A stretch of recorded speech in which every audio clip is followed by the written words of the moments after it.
இன்னைக்கு தமிழகத்துல சட்டம் ஒழுங்கு முழுமையாக சீர்கெட்டு போகுது. விஷச்சாராய அரசாங்கம் இருந்தா சட்டம் ஒழுங்கு இருக்குமா என்ன? பகுஜன் சமாஜ் கட்சியினுடைய மாநில தலைவராக இருந்த சகோதரர் ஆம்ஸ்ட்ராங் அவர்கள் படுகொலை செய்யப்பட்டது. நீங்க அதுல பார்த்தா நாம் உன்னிப்பாக சில விஷயங்களை கவனிக்கணும்.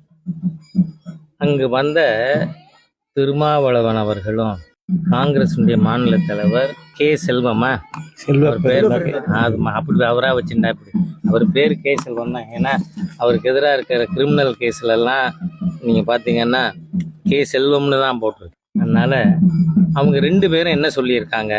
சரண்டர் ஆனவர்கள் உண்மையான கொலையாளிகள் அல்ல. அப்படியானால் என்ன அர்த்தம்?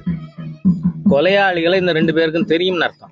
இல்லைன்னா சரண்டர் ஆனவங்க கொலையாளிகள் இல்லைன்னு எப்படி சொல்றீங்க? அதனால காவல்துறை இவங்க 2 பேருக்கும் நோட்டீஸ் சர்வ் பண்ணி விசாரணை பண்ணணும்.